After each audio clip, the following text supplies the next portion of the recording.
Hello students, welcome in CGC online classes. Myself Ashish Srivastava as a member of Faculty of Education in City College. जैसे कि BEd second semester के core discipline paper pedagogy of biology मैं आप लोग को पढ़ा रहा हूँ और इसके फर्स्ट आप लेक्चर में हम लोगों ने ऑलरेडी इस पेपर के ओरिएंटेशन एंड कंटेंट एनालिसिस पर हम लोगों ने डिस्कस किया हुआ है। तो आज के इस लेक्चर में हम लोग अपने इस यूनिट फर्स्ट के फर्स्ट पोर्शन जो हमारा है इसके इस सब्जेक्ट के meaning, nature, scope and importance, इसके बारे में आज हम लोग डिस्कस करेंगे कि एक्चुअल में इस बायोलॉजी सब्जेक्ट की मीनिंग क्या है, इसका नेचर क्या है और आज के इस प्रेजेंट सिनेरियो में इसकी इम्पोर्टेंस क्या है।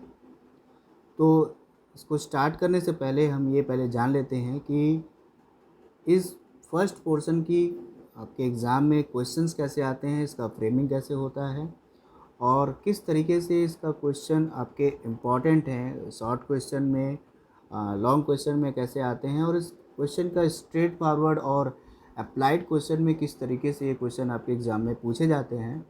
तो जैसा कि आप स्क्रीन पर देख रहे होंगे कि हमने इस क्वेश्चन की फ्रेमिंग बना कर रखी हुई है कि सबसे पहले लिखा हुआ है कि what is meant by biology.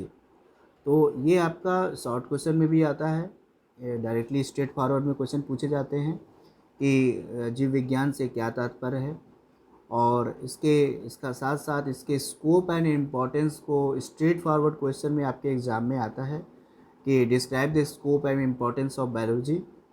यदि यही आपके अप्लाइड क्वेश्चन में यदि आपसे पूछा जाएगा तो स्कूल करिकुलम में इसके इम्पोर्टेंस पूछे जाते हैं कि सेकेंडरी स्टेज पर खास करके बायोलॉजी सब्जेक्ट को क्यों रखा गया है, ये हमारे करिकुलम में इसकी क्या प्लेस वैल्यू क्या है, इसकी क्या इम्पोर्टेंस है।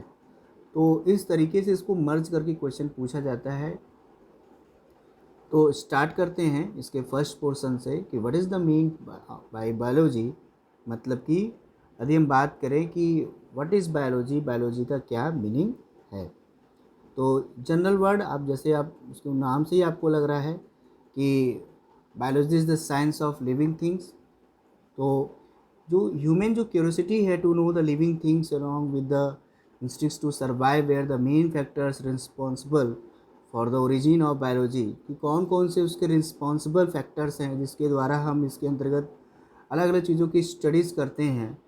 तो बात करें तो ये साइंस की वो ब्रांचेज है, ये विज्ञान की वह शाखा है जिसके अंतर्गत हम किसकी स्टडी करते हैं, लिविंग थिंग्स की, जीवों का अध्ययन किया जाता है, जिसमें हम उस लिविंग थिंग्स के उसकी स्ट्रक्चर क्या है, उसकी संरचना कैसी है, उसका फंक्शन क्या है, कार्य कैसा है, उसका डेवलपमेंट कैसे है, उसकी ओरिजिन पॉइंट क्या है, उसको कैसे हम कैरेक्टराइज करते हैं, उसको आइडेंटिफाई कैसे करते हैं, इन सभी इस तरीके के उसके डायमेंशंस हैं, इसके अंतर्गत हम स्टडीज़ करते हैं। तो एक्चुअल में जो बायोलॉजी वर्ड है वो ग्रीक वर्ड के दो आपके वर्ड से मिलकर के बना हुआ है, एक बायो से एक लॉगस। इसके अंतर्गत यदि हम इसको कंबाइंड फॉर्म में से समझें तो बायोलॉजी क्या है हमारा, biology is the science which deals with the study of living things. यदि इसको कंबाइंड वर्ड में इसको मिला के समझा जाए तो उसका अर्थ यही हुआ कि जीवन का अध्ययन। बात करते हैं कि जो वर्ड है हमारा बायोलॉजी वर्ड है वो स्टार्ट जो किया गया 18 सेंचुरी, जो हम बात करें 1802 में, लमार्क और उनके जो साथी हैं ट्रेवेरेनस, इन नाम के वैज्ञानिकों के द्वारा इस वर्ड को, जीव विज्ञान के शब्द को सबसे पहले पेश किया गया था। तो जैसा कि हम पहले की हैं कि जीव विज्ञान के अंतर्गत हम किसका स्टडी करते हैं, जीवों का अध्ययन करते हैं। तो इसकी जो मूल शाखाएं हैं जैसे बॉटनी है, जूलॉजी है, माइक्रोबायोलॉजी है, इस तरह की अन्य ऐसे अलग अलग कई ढेर सारी इसकी शाखाएं हैं जैसे बायोकेमिस्ट्री, सेलुलर बायोलॉजी, इकोलॉजी। तो इसके अंतर्गत कई ढेर सारे इसकी ब्रांचेज हैं जिसके अंतर्गत हम स्टडीज करते हैं। तो मतलब ये निकल कर के आता है कि जो अपने आप में ही एक ये ब्रॉड बेस्ड है, इसीलिए इसको एक मल्टी डिसिप्लिनरी वर्ड से भी आपको इस लाइफ साइंसेस के रूप में या बायोलॉजिकल साइंस के टर्म्स में इसको समझा जाता है। ठीक है, बात करते हैं कि what is the father of biology, कि जीव विज्ञान के जनक कौन है, हु इज़ फादर? तो Aristotle. The first scientific studies in biology were undertaken by ancient Greek. जो नेचुरलिस्ट एरिस्टोटल, इन्हें हम बोलते हैं फादर ऑफ बायोलॉजी। तो जो बायोलॉजी जो टर्म्स है सबसे पहले इनके द्वारा यूज किया गया था। अब यदि इसकी मदर ऑफ बायोलॉजी की यदि हम बात करें तो वर्ड यहाँ पे एक आप लिख सकते हैं, मारिया सिबाइला मेरियन। तो जो बायोलॉजी की मदर जो बोली जाती हैं वो जीव विज्ञान की एक तरीके से उनको मदर माना जाता है, जो कि एक नेचुरलिस्ट थी। ठीक है, इन्होंने 17th सेंचुरी में कुछ बॉटनिकल, कुछ लिविंग थिंग्स पर इन्होंने कुछ रिसर्च करके एक बेहतरीन तरीके से रिकॉर्ड बनाया था, जिन्होंने सीधे तरीके से एक तरीके के कीटों का निरीक्षण करते हुए अपने यूरोपियन जो आप नेचुरलिस्ट हैं उनमें से एक के रूप में इन्हें माना जाता है। तो बात करते हैं अब हम nature and scope of biology, इसकी स्कोप क्या है। तो सबसे पहला जो फर्स्ट इसमें हम बात करते हैं, it helps to understand our cells better and to realise the meaning of being life. जो हमारे सराउंडिंग्स हैं उसकी चीज़ों को समझते हुए कि किस तरीके से ये इसके फंक्शंस क्या हैं, रियल लाइफ में उसका स्ट्रक्चर क्या है, इस तरीके से इसके बारे में हम स्टडीज़ करते हैं। अलग अलग इसके स्कोप के दायरे हैं जिसमें हम लोग समझते हैं। जो बायोलॉजिकल टेक्नीशियन है, बायोकेमिस्ट है, इकोलॉजिस्ट है, आपके साइंटिफिक रीजन्स हैं, ठीक है, चाहे वो आपके हेल्थ से रिलेटेड हो, चाहे वो बायोलॉजिकल मटेरियल के डेवलपिंग एरियाज से रिलेटेड हो, या हॉर्टिकल्चर्स हो, आपके बायोकेमिस्ट हो, कि किस तरीके से इसका इन्वेंशन किया गया हो, या फिर एडवाइजरी के हेल्प में रखा जाए, या फिजिशियन असिस्टेंट में रहो। तो इस तरीके से कई ढेर सारे इसके रेफरेंसेस में हम रोज़गार के प्राप्त करने के अवसर भी देखते हैं। तो यहाँ पे आपका स्कोप की बात कर रहे हैं, ब्रॉड टर्म की बात कर रहे हैं, तो जीव विज्ञान का जो अध्ययन है वो एक ऐसा क्षेत्र है जिसमें एक अच्छी तरीके से हम वेल डिफाइंड नेचर और उसके इमेंस स्कोप के बारे में हम जानते हैं। तो अलग अलग जीव विज्ञान के ब्रांचेज में कि हम अलग अलग इसके हम डिग्रीज़ का अध्ययन करते हैं कि कौन कौन से इसके अंतर्गत हम, जैसे हमने अभी आपको बताया है कि फार्मास्यूटिकल है, मेडिकल है, इन सभी के एरियाज़ में हम एक बेहतर तरीके से डिग्री लेकर के अपने अच्छे कैरियर को बना सकते हैं। तो यदि आपके वर्ड बाय वर्ड यदि हम समझें तो यहाँ पे सबसे पहला जो है वो अपने अवेयरनेस की बात करता है, क्योंकि हम लिविंग थिंग्स के स्टडीज़ की बात कर रहे हैं। तो it make us aware of our role of this planet and reminds of our responsibility to ecosystem. क्योंकि हम इकोसिस्टम्स के बारे में हम अवेयर होते हैं, जानते हैं उसके बारे में किस तरीके से क्या प्रॉब्लमेटिक इशूज होती हैं, कौन कौन से ऐसे दिक्कतें आती हैं, उसके बारे में उसको खोज करते हैं, उसका रिसर्च किया जाता है। कई तरीके के आपके फील्ड एरियाज इसमें मिलते हैं। जैसा कि यदि आपके स्क्रीन पर दिख रहा होगा, मैंने आपको डायग्राम्स के थ्रू आपको बना करके समझाया हुआ है। तो आप देख रहे हो कि सबसे पहला जो वर्ड आपने मैंने बनाया है कि फील्ड्स ऑफ बायोलॉजी स्टडी, किन किन एरियाज में हम बायोलॉजी का स्टडी हम करते हैं। तो main group of living things, तो सबसे पहले देखिए वर्ड लिखा हुआ है बैक्टीरियोलॉजी, माइक्रोबायोलॉजी एंड जूलॉजी। जैसे हमने पहले बताया था कि इसमें कई ढेर सारे ब्रांचेज है, उसको मिला करके इसमें स्टडीज़ किए जाते हैं। तो लिविंग थिंग्स का एक overall as a combined main group की बात करें तो इसमें हम स्टडीज़ करते हैं बैक्टीरियोलॉजी का, सूक्ष्म जीवों का हम इसमें अध्ययन करते हैं। जूलॉजी के अपने आप में भी एनाटॉमी स्टडीज़ की जाती हैं। उसके बाद यदि स्कोप की बात करें, स्ट्रक्चरल एंड फंक्शनल की बात करें, तो फिजियोलॉजी एंड हिस्टोलॉजी, इस तरीके से उसके ब्रीफ हिस्ट्री, उसका ओरिजिन पॉइंट, उस पर स्टडीज़ किया जाता है, उस पर रिसर्च किए जाते हैं। नेक्स्ट हमारा यदि चेंजेस एंड डेवलपमेंट की यदि हम बात करें कि इन एरियाज़ में हम कहाँ कहाँ स्टडीज़ करते हैं, तो डेवलपमेंट वर्ड अपने आप में है कि इसकी डेवलपमेंट कैसे होता है, कौन कौन से इसके डायमेंशनल टास्क हैं। तो यहाँ पे जेनेटिक है, उसकी इवोल्यूशन है, एम्ब्रियोलॉजी है, ये आपके मेजर आपके एरियाज है जहाँ पे हम इसके अंतर्गत स्टडीज़ करते हैं। जेनेटिक्स अपने आप में ही एक ब्रॉड टर्म है। इवोल्यूशन, किस तरीके से हमारे मानव जीवन का कैसे उत्पत्ति हुआ, यहाँ पे इस तरीके के फॉर द एग्जांपल ऐसे कई हैं जहाँ पे आपको स्टडीज़ देखने को मिलते हैं। बात करें तो अप्लाइड बायोलॉजी, आज के इस प्रेजेंट सिनेरियो में सबसे ज़्यादा इसी पर काम हो रहा है, रिसर्चेस हो रहे हैं, कई तरीके के न्यू न्यू इन्वेंशंस हो रहे हैं प्लांट्स के, मेडिकल्स में, फार्मास्यूटिकल्स कंपनीज़ में। इस पर रिसर्चेस के द्वारा आजकल जितने भी जो नए तरीके की जो हमें डिजीज़ देखने को मिल रही है उस पर आप रिसर्चेस देखने को मिल रही हैं। तो अप्लाइड बायोलॉजी के अंतर्गत हम ये सब आप स्टडीज़ करते हैं बायोटेक्नोलॉजी में। एंड द नेक्स्ट जो हमारा एरियाज है, living things and their environment. तो एक एनवायरनमेंट का अपने आप में ही एक ब्रॉड टर्म है कि इकोलॉजी, एनवायरमेंटल इशूज है, एंड बायो जियोग्राफी है कि जो हमारा जो बायो स्ट्रक्चर है वो किस तरीके से अपने एनवायरनमेंट में कहीं ना कहीं हमारे ही द्वारा कहीं ना कहीं कुछ ऐसे तरीके की कुछ दिक्कतें हैं, कहीं ना कहीं हमें प्रॉब्लम्स देखने को मिल रही हैं। आज भी जिस डिजीज़ से हम लोग सरवाइव कर रहे हैं, कहीं ना कहीं हमारे ही इस तरह के प्रॉब्लमेटिक इशूज हैं। तो ये आपके अपने आप में एक फंक्शंस हैं, एरियाज हैं जहाँ पर हम स्टडीज़ करते हैं।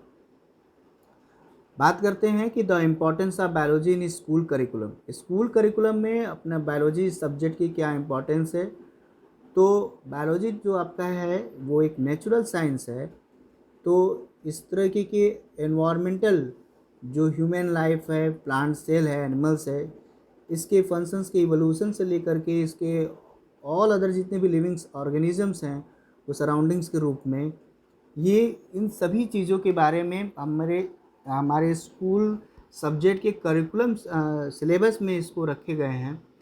तो जो इम्पोर्टेंस आप बायोलॉजी की बात करें कि जो साइंस की ये जो एक तरीके अपने आप में शाखा है, इसके अंतर्गत हम सूक्ष्म जीवों से लेकर के बड़े से बड़े जीवों संबंधित तथ्यों को अध्ययन करने और उसके समझने में ये हमारी क्या करती है, मदद करती है। और यदि बात करें तो अपने डेवलपमेंटल टास्क के रिगार्डिंग, तो जो भी इसके सीक्वेंस है डेवलपमेंटल सीक्वेंस के अकॉर्डिंग, उसी तरीके से ह्यूमन लाइफ में भी कई तरीके की हमें डिजीज़ देखने के मिलती है। तो आज के प्रेजेंट सिनारियो में भी जो हमारे लिविंग थिंग्स में जो भी नई नई डिजीज़ देखने को मिलती हैं, जिनमें से कई तरीके से आज एक महामारी का रूप भी ले लेती है। तो जो बायोलॉजी सब्जेक्ट है हमें इन डिजीज़ को समझने में और उनका इलाज करने में हमें क्या करता है, मदद करता है। तो ये तो रहा हमारे अप्लाइड बायोलॉजी का उसके अंडरस्टैंडिंग सीक्वेंस में यदि हम बात कर रहे हैं, तो हम आज के प्रेजेंट टाइम के रूटीन लाइफ से भी इसको हम जोड़ करके समझ सकते हैं। तो इस तरीके के डेली रूटीन्स लाइफ के एग्जाम्पल्स को एज अ बिहेवियरल टर्म्स के रूप में हमें सेकेंडरी स्टेज के स्टूडेंट्स को समझाना है। तो यहाँ पे बायोलॉजी सब्जेक्ट्स का जो स्कूल करिकुलम सब्जेक्ट में इम्पॉर्टेंस की बात किया जा रहा है, तो यही इसकी इम्पॉर्टेंस है कि जो टेक्स्ट बुक में जो भी नॉर्म्स के बिहार पे जो एग्जाम्पल्स बेस रखे जाएं, वो इसी तरीके के रखे जाएं जहाँ पे स्टूडेंट्स उसको जनरलाइज कर पाएँ कि उसका एक्चुअल लाइफ में बिहेवियरल टर्म्स में उसका यूटिलाइजेशन क्या है और उसको हम कैसे अप्लाई कर सकते हैं, कैसे उसको समझ सकते हैं। तो बायोलॉजी क्या है, यही हमें ये जानने में मदद करता है कि हमारे इस अर्थ पे कौन कौन से ऐसे लिविंग थिंग्स हैं, उनकी स्पीसीज क्या है, उनका नेचर क्या है। और यदि उसके ओरिजिन पॉइंट से लेकर के देखें तो कुछ ऐसे भी लिविंग थिंग्स हैं या जो कि आज के टाइम में वो कहीं ना कहीं वो विलुप्त हो चुके हैं, वो हमें दिखाई देते नहीं हैं। तो ये भी आपका एक तरीके का इसमें टास्क देखने को मिलता है जहाँ पे हम ये स्टडीज़ करते हैं कि उनका फ्यूचर अक्रेंस क्या है और इनका पास्ट के रूप में उनकी ब्रीफ हिस्ट्री क्या है। ठीक है, तो यहाँ पे इस तरीके से यहाँ पे हम स्टडीज़ करते हैं, तो बायोलॉजी सब्जेक्ट्स में आपको कई आपके टर्म्स हैं। तो सबसे पहला जो हमने इसके बारे में इसकी इम्पोर्टेंस समझी कि इसको अंडरस्टैंडिंग, इसको अवेयर करने में। दूसरा, हमें अपने इन्वायरमेंट को समझने में। बायोलॉजी क्या है, हमें एक्सप्लेन करता है कि एक दूसरे स्पीसीज से वो आपस में डिफ्रेंशिएट क्या है, आपस में डिफरेंसेस क्या है, उनकी फीचर्स क्या है, ये हमें बताता है कि उसके बारे में यदि हमें जानना हो कैसे हम इंटरेक्ट करेंगे और कैसे हमारा इन्वायरमेंट अपने आप में एक बैलेंस बना करके रखता है। तो ये इस तरह की स्टडीज़ इसमें की जाती हैं। नेक्स्ट हमारा हैविंग प्रॉपर न्यूट्रिशन। जो बायोलॉजी सब्जेक्ट है वो हमें प्रोवाइड कराता है एक कंप्लीट नॉलेज, एक कंप्लीट डाइट हमें बताता है कि किस तरीके से जितने भी न्यूट्रिएंट्स हैं उनकी सोर्सेस क्या हैं और उसकी बेनिफिट्स क्या हैं हमारे बॉडी को। तो हमारे बॉडीज़ के फंक्शंस के एज लाइक कौन कौन से हमारे न्यूट्रिएंट्स हैं जिनके थ्रू हम अपने बॉडी को अपने परफेक्ट एक बॉडी स्टाइल हम बना सकते हैं। तो जितने भी fats, proteins, carbohydrates, vitamins as like nutrition, तो इसके बारे में हम बारीक स्टडीज़ हम इसके थ्रू करते हैं और इसके बारे में हम अवेयर होते हैं कि इसकी कितनी क्वांटिटी होनी चाहिए, कौन कौन से इसके सोर्सेस क्या हैं और किस तरीके से इंक्रीज कर सकते हैं। नेक्स्ट इसके हम इम्पोर्टेंस की बात करें तो जैसा कि हमने अभी बताया ही कि डिजीज़ के बारे में, तो उस तरीके से बायोलॉजी जो सब्जेक्ट है उस उन सभी रेफरेंसेस के रूप में इसके मेडिसिन्स की आपके रोल बताती हैं कि किस तरीके से ये हमें हेल्प करता है। तो अलग अलग जितने भी हमारे कॉजेज़ हैं डिजीज़ के, उसके डिस्कवरी से लेकर उसका ट्रांसमिशन, उसके ट्रीटमेंट से लेकर के कौन कौन से इसके प्रिजर्वेशन के मेथड्स हैं, वो हम इसके बेहतर तरीके से स्टूडेंट्स को, अपने लर्नर को समझा सकते हैं। ठीक है। तो बायोलॉजी सब्जेक्ट्स का यदि हम अलग अलग इसके डायमेंशन पे यदि हम स्टडीज़ की बात करें तो सबसे पहले स्टूडेंट के सेंटर्ड आइडियोलॉजी पे बात करें तो इसमें क्या क्या आपका फंक्शन आएंगे।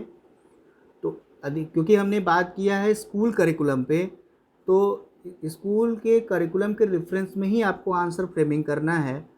तो पहला आप डायग्राम में देख रहे होगे कि इसमें बात कर रहे हैं सबसे पहले एम, ऑब्जेक्टिव्स। किसी भी टॉपिक को स्टार्ट करने से पहले वो हमारा एम और वो ऑब्जेक्टिव्स क्लियर होना चाहिए और उसके इंस्ट्रक्शनल प्रोसेस हमारे क्लियर कट होने चाहिए। नेक्स्ट हमारा जो आता है इसमें स्टूडेंट सेंटर्ड आइडियोलॉजी पे, what is the role of teachers. Teachers की क्या भूमिका है आपके स्कूल करिकुलम के रेफरेंस में, उसकी अक्रेंस के बारे में, रोल ऑफ स्टूडेंट्स और किस तरीके से उनको हम असेसमेंट करेंगे। नेक्स्ट यहाँ पे यदि हम बात करें स्कॉलर एकेडमिक आइडियोलॉजी पे, तो यहाँ पे क्या क्या करना है उससे कंटेंट नॉलेज पर, क्योंकि कंटेंट कितना होना चाहिए और कंटेंट का लेवल कितना होना चाहिए ये हमारा डिपेंड करता है कि हमारे उस सेकेंडरी स्टेज पर जो हमारे स्टूडेंट्स हैं, वो लर्नर हैं, उनकी मेंटल लेवल क्या है, उनकी मेंटल एज क्या है। तो वो कंटेंट नॉलेज ही के बिहाफ पर ही अपने कंटेंट को डिस्क्राइब करेंगे और उसके अकॉर्डिंग ही हमारा इंस्ट्रक्शनल प्रोसेस होगा, फिर उसके बाद हमारा रोल ऑफ टीचर्स होगा एंड देन असेसमेंट होगा। ये सभी हमारे एक आपके डायमेंशन है कि इस तरीके से हमें काम करना होगा। नेक्स्ट हमारा सोशल इफिशियंसी यदि हम बात करें तो यहाँ पे सिर्फ असेसमेंट की बात की जाती है कि जो हमारा ऑब्जेक्टिव्स है, जो हमारे एम्स है, वो हमारे सराउंडिंग्स जो जहाँ पे हम रह रहे हैं उसके रिगार्डिंग हमारे उस बिहेवियरल टर्म्स के रूप में हमारे एग्जाम्पल्स होने चाहिए जिसकी वो इम्पोर्टेंस समझ पाएँ कि किस तरीके से हमें डेली रूटीन लाइफ में उसको अप्लाई करना है। एंड नेक्स्ट यदि हम बात करें तो सोशल रिकंस्ट्रक्शन आइडियोलॉजी, उसके बाद हम अप्लाइड के रूप में अप्लाइड एग्जाम्पल्स देने के बाद हम ये निर्धारित कर पाएंगे, ये एज्यूम कर पाएंगे कि हमने जो भी स्टूडेंट्स को जो हम सिखाना चाह रहे थे उसमें हमने कितनी अचीवमेंट कर पाई है। तो इन पूरे कॉन्सेप्ट के स्टडीज़ के बिहाफ पे हम ये लास्ट में कह सकते हैं कि जो हमारा बायोलॉजी सब्जेक्ट्स है वो अपने आप में एक ब्रॉड टर्म है और इस तरीके से कई आपके एरियाज़ में हम इसमें स्टडीज़ करते हैं और किस तरीके से हम अपने लाइफ स्टाइल में, अपने किस डायमेंशन में चेंजेस देखने को मिलता है। तो यहाँ पे उसके कंपोजिशन से, उसके डेवलपमेंट से, इन्वायरमेंटल इश्यूज़, इन सभी के बारे में हम स्टडीज़ करते हैं। तो फर्स्ट लेक्चर के रेफरेंस में जो असाइनमेंट क्वेश्चंस आपको मिले थे, उस फर्स्ट क्वेश्चन का आंसर आपको फ्रेमिंग यही करना है और इसे अप्लाइड क्वेश्चंस में आपको आंसर करने हैं। तो आज के इस लेक्चर्स के थ्रू आप अपने होमवर्क में यही काम करेंगे, इसके स्कूल करिकुलम में इसके इम्पोर्टेंस और अप्लाइड रेफरेंस में इसका आंसर करेंगे। ओके, नेक्स्ट लेक्चर में हम लोग इसके एम्स एंड ऑब्जेक्टिव्स पर डिस्कस करेंगे। आज के लिए इतना ही। Okay, thank you class.